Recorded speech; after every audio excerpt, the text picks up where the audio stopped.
ఇదే సందర్భంగా ఏదైతే కడపలో జరుగుతున్నటువంటి ఈ పసుపు పండుగ కారణంగా జరిగినటువంటి కొంత ఏదైతే డెకరేషన్ కానీ జెండాలు కానీ ఏదంటే వీటన్నిటిని చూసి మాజీ ఎమ్మెల్యే బియ్యపు మధుసూదన్ రెడ్డి మాట్లాడుతూ వైఎస్ఆర్ బొమ్మకి మీరు టీడీపీ జెండాలు కట్టారు, రేపొద్దున మేము గెలిస్తే మీ ఇళ్లపై జెండాలు కడతాం, కబడ్దార్ చూసుకోండి అంటూ వార్నింగ్లు ఇస్తా ఉన్నటువంటి పరిస్థితి రవినాయుడు గారు. వాళ్ళు కట్టడానికి మనుషులు ఎవరు ఉన్నారు? వాళ్ళకి అసలు ఆ రాజశేఖర రెడ్డి విగ్రహానికి పర్మిషన్ ఉందా?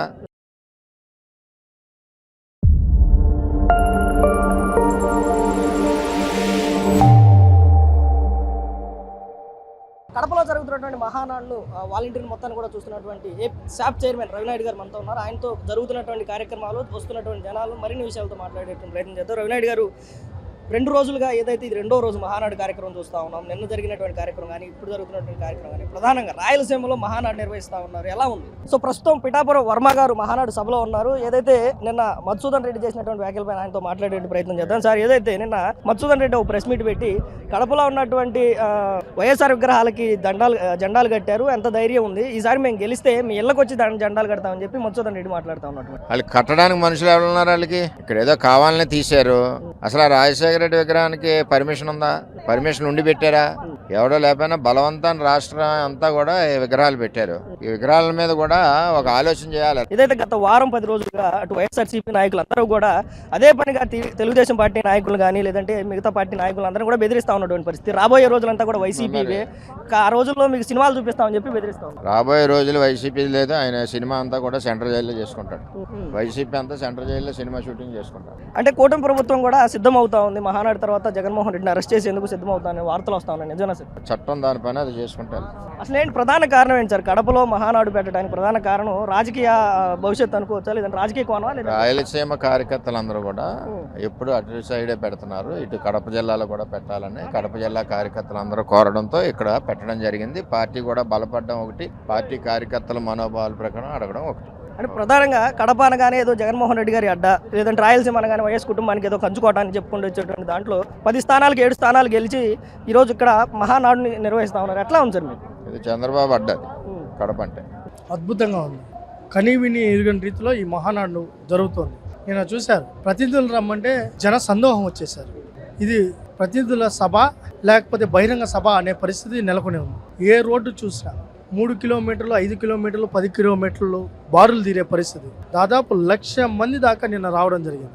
అంటే కడప గడ్డపై ఈ సభ జరగడం అనేది కార్యకర్తలు ఆనందం వ్యక్తం చేస్తున్నారు, ప్రజలు ఆనందం వ్యక్తం, ముఖ్యంగా కడప జిల్లా ప్రజలు. ఎందుకంటే మొన్న ఇచ్చిన తీర్పు మామూలు తీర్పు కాదు. పార్టీ పెట్టిన తర్వాత ఈ స్థాయిలో కడప జిల్లాలో 7 సీట్లు, ఇంకో 2 సీట్లు రావాల్సిన పరిస్థితి. అంటే 90% స్ట్రైక్ రేట్ ఈ జిల్లా కూటమి ప్రభుత్వానికి, ముఖ్యంగా తెలుగుదేశానికి ఇచ్చింది. మొన్నటి వరకు జగన్మోహన్ రెడ్డి ఏమన్నాడు? కడప నాదే, మంగళగిరి నాదే, పిఠాపురం నాదే, కుప్పం నాదే అని చెప్పిన జగన్మోహన్ రెడ్డిని బుద్ధి చెప్పి, ఈ కడప నీది కాదురా నాయనా, నీ అరాచకవాదులు నాకొద్దు, నీ ఉన్మాదులు నాకొద్దు, నీ తీవ్రవాదులు మాకొద్దు, నీ దోపిడీదారులు మాకొద్దు, నీ కబ్జాకారులు మాకొద్దు, మీ అందరికీ ఓ దండం అని చెప్పి కూటమి ప్రభుత్వానికి గుద్ది ఈ పార్టీని గెలిపించారు. ఆ మాట ప్రకారమే మేము కూడా కూటమి అధికారంలోకి వచ్చాక ఈ ప్రాంత అభివృద్ధి కోసం నిరంతరం కృషి చేస్తాం. ఒక పక్క మహానాడు అవుతూనే ఒక పక్క కడప ప్రజలకు కూడా కృతజ్ఞతలు తెలిపే పరిస్థితి కూడా ఇక్కడ ఉంది. నిన్న చూసే ఉంటారు, కార్యకర్తలే అధినేతలు ఆ తీర్మానం కూడా ప్రవేశపెట్టడం జరిగింది. ఈ పార్టీని నడుపుతున్నది కార్యకర్తలు, నడిపిస్తున్నది కార్యకర్తలు. కార్యకర్తలకు ఎప్పుడూ గౌరవం ఉంటుందని నారా లోకేష్ గారు ఏదైతే చెప్పారో, చంద్రబాబు నాయుడు గారు ఏదైతే చెప్పారో దాని ప్రకారం వాళ్ళకి అధికారంలో ఉన్నప్పుడు ఒక విధంగా, ప్రతిపక్షంలో ఉన్నప్పుడు ఒక విధంగా వ్యవహరించే పార్టీలు ఉన్నాయి. కానీ అధికారంలో అయినా ప్రతిపక్షంలో అయినా కార్యకర్తలు గౌరవించబడుతున్న ఏకైక పార్టీ తెలుగుదేశం పార్టీ. ఇదే సందర్భంగా ఏదైతే కడపలో జరుగుతున్నటువంటి ఈ పసుపు పండుగ కారణంగా జరిగినటువంటి కొంత ఏదైతే డెకరేషన్ కానీ జెండాలు కానీ ఏదంటే వీటన్నిటిని చూసి మాజీ ఎమ్మెల్యే బియ్యపు మధుసూదన్ రెడ్డి మాట్లాడుతూ వైఎస్ఆర్ బొమ్మకి మీరు టీడీపీ జెండాలు కట్టారు, రేపొద్దున మేము గెలిస్తే మీ ఇళ్లపై జెండాలు కడతాం, కబడ్దార్ చూసుకోండి అంటూ వార్నింగ్లు ఇస్తా ఉన్నటువంటి పరిస్థితి రవినాయుడు గారు. ఆడు బొద్ద బెదిరింపులకి ఎడుగుడు భయపడ్డు. ఏడకడతాడు రమ్మని చెప్పండి. ప్రతిపక్షంలో కట్టలేకపోయాడు. మేము ప్రతిపక్షంలో ఉన్నప్పుడు కట్టాడా? ప్రతిపక్షంలో ఉన్నప్పుడు కట్టా. అధికారాన్ని అడ్డం పెట్టుకొని విచ్చలవిడిగా దోచి దొబ్బు తిని ఈరోజు మదవెక్కిన మాటలు మాట్లాడుతున్నాడు. అతను ఎంతెంత అవినీతి చేశాడో, ఏమేమి దొబ్బు తిన్నాడో అన్నీ మాకు తెలుసు. ఇప్పుడు ఈ బుడ్డ బెదిరింపులు పెట్టే ఈ విధమైన మాటలు మాట్లాడే మిమ్మల్ని ఇంటికి పంపించారు. ఇప్పటికైనా ఓడిపోయిన తర్వాత బుద్ధి తెచ్చుకోవాలి. దేవుడు అంటూ మాకంటూ ఒక రోజు ఇస్తాడు. ఆ రోజు కనుక వస్తే ఖచ్చితంగా ఈ రోజు మా వైఎస్ రాజశేఖర రెడ్డి విగ్రహానికి కట్టారు, రేపొద్దున టీడీపీ నాయకులు ఇళ్ళకి కడతాం, కబడ్దార్ జాగ్రత్త అని చెప్పి వార్నింగ్. వైఎస్ రాజశేఖర రెడ్డి విగ్రహానికి మేమేం కట్టలా, ఎవరు కట్టలా, కోడల్లో కట్టారు. కోడల్లో కట్టుకోవడం ఆనవాయితీ. ఏదైనా ఒక కార్యక్రమం ఉంటే పర్మిషన్ తీసుకొని కట్టుకుంటారు. మేము పర్మిషన్ తీసుకొని కట్టాం. అయితే దాన్ని కూడా రాజకీయాలు చేయాలని చెప్పి అసలు రాజశేఖర్ రెడ్డి గౌరవం తీస్తుండేది జగన్మోహన్ రెడ్డి. రాజశేఖర్ రెడ్డి గారి యొక్క ఆత్మకు శోభకు కారణమే జగన్మోహన్ రెడ్డి.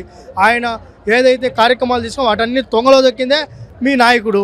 దాంతోపాటు చెల్లిని తల్లిని అవమానిస్తూ రాజశేఖర రెడ్డి గారి భార్యని అవమానిస్తూ ఉండేది మేమా? రాజశేఖర రెడ్డి గారి కూతురుని అవమానిస్తూ ఉండేది మేమా?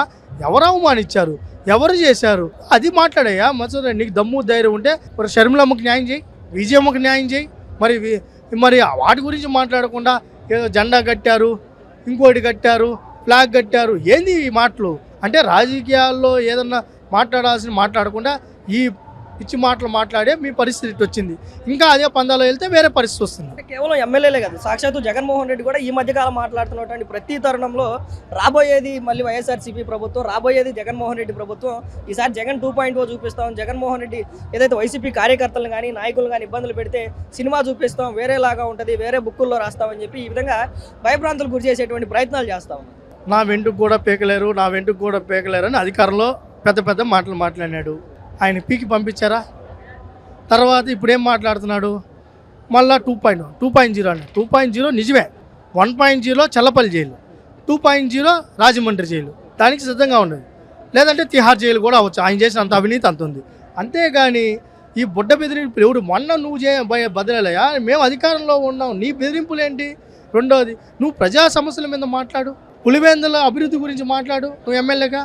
లేకపోతే ఈ రాష్ట్రంలో నీకు 11 మంది ఎమ్మెల్యేలు ఉన్నారు, ఆ నియోజకవర్గాల అభివృద్ధి గురించి మాట్లాడు, అసెంబ్లీకి రా, చర్చించు. నీకు నిజంగా దమ్ము ధైర్యం ఉంటే నువ్వు అప్పుడు అన్నావు కదా, మగోడు గిగోడు అని చెప్పి ఏదేదో పెద్ద మాటలు మాట్లాడినారు కదా, మొగతనాల గురించి మాట్లాడతారు కదా, అందాల గురించి మాట్లాడతారు కదా, అది మామూలుగా ఆడవాళ్ళు మాట్లాడతారు, అందగాడు మొగతనాల గురించి. మరి నువ్వు నేను పెద్ద మాటలు మాట్లాడినావు కదా, మరి అసెంబ్లీలోకి వచ్చి నిలబడి చర్చించు. ప్రభుత్వం ఏమన్నా నిజంగా తప్పులు చేస్తా ఉంటే ప్రశ్నించు. ఎందుకు రావడం లేదు అని అంటున్నా. నీ దమ్ము ఎక్కడికి పోయింది? నీ ధైర్యం ఎక్కడికి పోయింది? అంటే అధికారంలో ఉంటే పోలీసులను అడ్డం పెట్టుకుని అరాజకాలు చేస్తామనేది కదా మీరు చెప్తున్నారు. అంటే మీరేం పీకలేమనే కదా మీరు చెప్తున్నారు, మీరేం చేయలేమనే కదా మీరు చెప్తున్నారు. మీరు ఏం చేయలేమని మీరే ఒప్పుకున్నాక మీ గురించి ఇంక మాట్లాడితే ఇంక దాని కామెడీ అయిపోతుంది. ఒక స్వాప్ చైర్మన్గా చెప్పండి, ఏదైతే ఆడుదాం ఆంధ్రాలో వేల కోట్ల రూపాయల స్కామ్ జరిగి 100 కోట్ల రూపాయల స్కామ్ జరిగిందని చెప్పారు. దాంట్లో రోజాకి కానీ బైరెడ్డి సిద్ధార్థ రెడ్డి కానీ వస్తుందని చెప్పారు. ఎందుకు జాప్యం జరుగుతాం? జాప్యం జరగలేదు, విజిలెన్స్ విచారణ జరుగుతుంది. అంటే ఆడుదాం ఆంధ్రాకి సంబంధించి 120 కోట్లు, దానికి అనుసంధానంగా ఇంకా కొద్ది అవినీతి జరిగింది. అన్ని జిల్లాల నుంచి డేటా తీసుకోవాల్సి వస్తుంది. విజిలెన్స్ విచారణకు ఆదేశం ఒక ఎస్పీ గారి నేతృత్వంలో ఈ కమిటీ నిర్వహిస్తుంది. అన్ని చోట్ల జరుగుతుంది. అతి తొందరలోనే నివేదిక ముఖ్యమంత్రి గారికి సమర్పించిన తర్వాత డీజీపీ గారికి సంబంధించిన యాజ్బార్ చట్ట ప్రకారం ఏం చేయాలో అది జరుగుతుంది.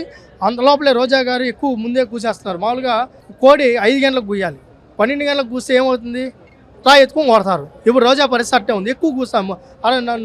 దమ్ముంటే అరెస్ట్ చేయండి, మగోడైతే అరెస్ట్ చేయండి. నీకు అరెస్ట్ చేయడానికి దమ్ము మొగతనం అవసరం లేదు. అరెస్ట్ వారెంట్ ఉంటే చాలు, ఆ ప్రక్రియ రెడీ జరుగుతుంది. దానికి తగ్గట్టు కార్యక్రమం ఉంటే మేము ఒకటే చెప్తాం, ఇది రాజకీయ కక్షలు కాదు. పేద క్రీడాకారుల డబ్బును వాళ్ళు దోచేశారు. ఆ పేద క్రీడాకారులకు నిజంగా అందుంటే మంచి బెస్ట్ ప్లేయర్స్ అయి ఉంటే మీ రాష్ట్ర గౌరవం దేశ గౌరవం పెరిగేది. ఒలింపిక్స్ ప్లేయర్స్ తయారంటారు, మంచి ఇన్ఫ్రాస్ట్రక్చర్ వచ్చేది. అది పక్కన పెట్టి వీళ్ళు జోబులు నింపుకునే కార్యక్రమం చేశారు. కాబట్టి పేద క్రీడాకారులకు అందాల్సిన డబ్బును ఈ విధంగా మోసం చేసినప్పుడు ఖచ్చితంగా చట్టం తన పని దాన్ని చేస్తుంది. చివరిగా ఏదైతే గత 5 సంవత్సరాలు వైఎస్ఆర్సీపీ ప్రభుత్వం అసలు ఏమీ పట్టించుకోలేదు, అభివృద్ధి చేయలేదు, సంక్షేమం చేయలేదు అని విమర్శలు చేసినటువంటి తెలుగుదేశం పార్టీ ప్రధానంగా ఏం చేసింది సంవత్సర కాలంలో రాష్ట్రానికి? 1000 రూపాయలు పెన్షన్ పెంచేదానికి జగన్మోహన్ రెడ్డికి 5 ఏళ్ళు పట్టింది. చిన్నపిల్లవాడికి చాక్లెట్ దుంచేసినట్టు 250 రూపాయలు, 250 రూపాయలు, 250 రూపాయలు, 250 రూపాయలు. ఇంకా రేపో ఎల్లుండి ఎలక్షన్ అనగా ఇంకో 250 రూపాయలు. కానీ ఇచ్చిన మాట ప్రకారం తెలుగుదేశం పార్టీ కూటమి అధికారంలోకి వస్తానే మొదటి సంతకం 4000 రూపాయల మీద పింఛన్ మీద సంతకం పెట్టి మొదటి నెలలోనే 4000 రూపాయలు ఇచ్చాం. ఇది మా నిజాయితీ, ఇది మా నిబద్ధత. మొత్తం కలిపి 7000. అయితే ఏ రోజైతే మాట ఇచ్చామో ఆ రోజు నుంచి ఇచ్చాం. 33,000 కోట్లు పింఛన్కి ఇస్తున్నాం. ఇంకో 3 లక్షల పింఛన్లు కూడా పెరిగే పరిస్థితి ఉంది. దీంతో పాటు మహిళలకు ఉచితంగా గ్యాస్ సిలిండర్లు ఇస్తాం. ఇచ్చిన మాట ప్రకారం గ్యాస్ సిలిండర్లు అమలుపరిచాం. మెగా డిఎస్సిని పెడతానని చెప్పి ఇచ్చిన మాట ప్రకారం సంతకం పెట్టి ఈరోజు నోటిఫికేషన్ కూడా విడుదల చేసి డేట్ కూడా అనౌన్స్ చేస్తాం. ఈరోజు ఈ 3 ఉదాహరణలు సర్వా మా నిజాయితీ. దాంతోపాటు పారిశ్రామికవేత్తలని ఈ రాష్ట్రానికి మళ్ళీ రప్పిస్తాం. వెనక్కి వెళ్ళిపోయిన వాళ్ళందరినీ మళ్ళీ రప్పిస్తాం. పరిశ్రమలు వస్తున్నాయి, పెట్టుబడులు వస్తున్నాయి, ఉపాధి వస్తూ ఉంది, ఉద్యోగ అవకాశాలు వస్తున్నాయి, రాష్ట్రం అభివృద్ధి వైపుపోతూ ఉంది. దాంతోపాటు సంక్షేమ పథకాలు ఇచ్చిన మాట ప్రకారం ఇచ్చినట్టు చేసుకుంటూ వస్తాం. ఒక పక్క బీసీ వర్గాలకు, ఎస్సీ వర్గాలకు, అనేక వర్గాలకు ఇచ్చిన మాట, మొన్నే మత్స్యకారులకు ఇచ్చాం. అదేవిధంగా అన్ని వర్గాల ప్రజలకు ఇచ్చిన మాట ప్రకారం చేసుకుంటూ వస్తున్నాం. యువగలం ప్రతి హామీని మేము నిర్వర్తిస్తున్నాం.